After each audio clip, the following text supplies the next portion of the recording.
Hi, I'm here at Sandows in Hackney Wick to talk to my friends Hugh and Luke about their cold brew.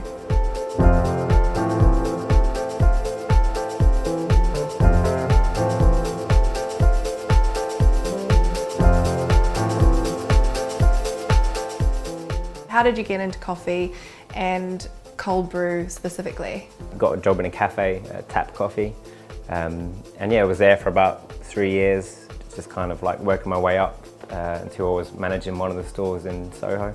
We'd been making cold brew for the last like 2 or 3 years, but in like the Japanese drippers. And you can just see like people were getting more and more into it. There's obviously something here, like people are actually interested in this. So I was making the cold brew at Tap because it started to get busy and we started selling out every day. We thought we should do this in the park and just have like a cool box and just wheel it around and just offer people cold brew in the park.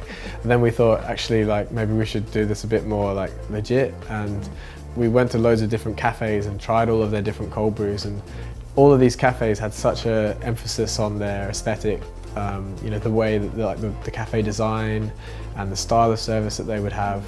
That didn't really extend to the cold brew, and we just thought that if we could have something that everyone could rely on the quality and the consistency, that we would have something that was like a really strong offering. Do you want to tell me a little bit about where the name Sandows comes from? The idea is the blue crossed barbells is a homage to a Victorian strongman. He was like the grandfather of modern bodybuilding.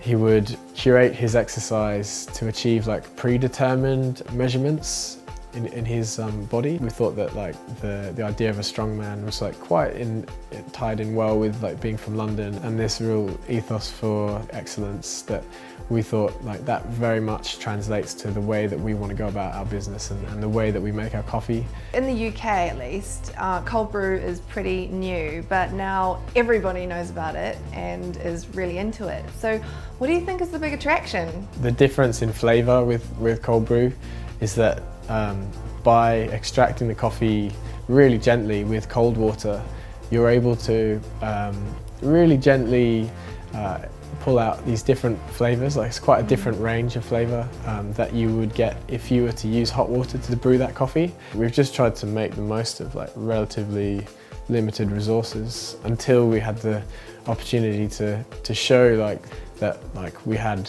a strong vision and that sort of thing, and that's how we managed to crowdfund the new brewery. So can you tell me a little bit more about this crowdfunding? What did you do to prepare for that? it was really good for us because it gets you to a stage where you actually have to work out like where are you going to take this and like what do you want? What is it like, and how is it going to be financially viable, and like where do you see it? And like to begin with, that's really hard because it's like they're asking you what's your exit plan and things like that, and considering we've been doing it like we were only 6 months in, we were just like exit plan like what we just started like. And how much did you get from the crowdfunding? It was 124,000 something. But it was in a really short period of time, wasn't it? It was crazy. 53 hours it took us to raise, yeah. Which was mad. Like, so we put it on there, and then the next thing, like, it was like 5 hours later. There's like 10 grand or 12 grand. Can you take me through a little bit about the process of cold brew? I mean, you start with obviously sourcing the coffee, and then it's ground just before we use it. Ground quite coarse as well, and then we put it into like muslin bags. And then it's steeped in cold filtered water for 16 to 20 hours. And then after that, there's like a filtration process, which is mostly our little secret sort of thing. And yeah, after that, like it's all bottled, it's capped, it's labeled, and then we kind of deliver it out the day after as well. So what origin of coffee have you found to be the best to brew, and what is your favorite and why? For me, like, I quite like the more like sour acidic ones. So like Kenyan is really good, like, and Ethiopia as well, probably my favorite origin. But then sometimes like Guatemala and Colombia are just like, I don't know. It's just so smooth. Like. Yeah, it's so smooth, like super chocolatey, and just like, and also like, you can add a bit of milk to those ones, and it's like really, really good. Along the way, you know, were there times where, you know, you said before it was like really close, and what do you do mentally when that happens to keep that attitude up, where you are still gunning for your vision? And the fact that it's a partnership is like it wouldn't have happened otherwise. We've both tried before to do our own things, like started countless companies and stuff, but never even really got to the stage of registering it on Company's House or anything. Yeah. So we very much like push each other, and that's helped quite a lot as well.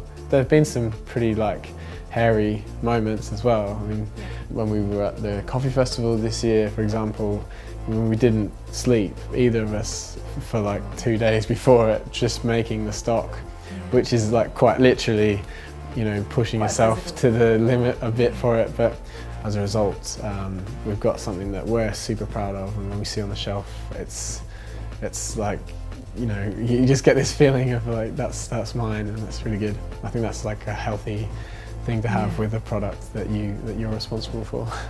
Yeah, I think loving what you do and what you create is so important.